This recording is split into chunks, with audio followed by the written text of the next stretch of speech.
Саламатсыздарбы, урматтуу айымдар жана мырзалар, урматтуу жамаат. Ассаламу алейкум. Баарыңыздарды бүгүнкү жума майрамыңыздар менен куттуктап кетмекчимин.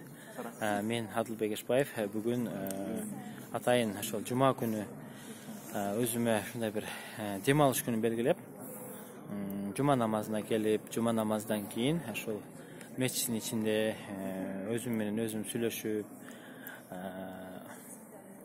өзүмө суроолорду берип, суроолорго кайра жооп таап, ушундай иштерди аткарам деп чечим чыгарып жүрөм. Келдим дегеним, бул мечит ушундай кооз мечит, Бишкек шаарынын эң бир кооз чоң мечиттеринин бири. Кудайга шүгүр, бүгүнкү күндө Алланын ушундай керемет, Алланын үйү ушундай кереметтүү кооз.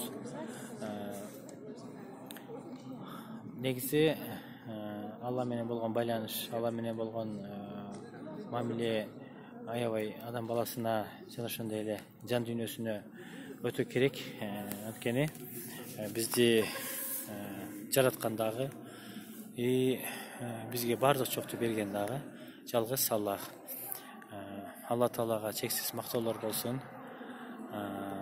Мен ушунчалык бүгүнкү күндө бактылуумун, ушунчалык мен ыраазымын.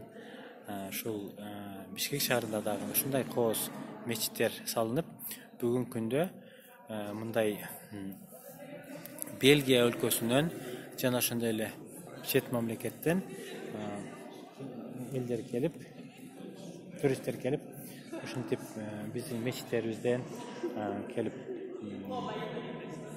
сөттөргө түшүп, өздөрүнү ушунчалык бактылуу сезгендерине мен бүгүнкү күндө аябай ыраазымын да.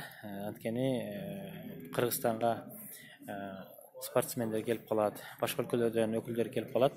Ошол өлкөлөрдөн келген мусулман жамаатты тартынбастан келип намаз окуганга чакырганга өтө сонун жер.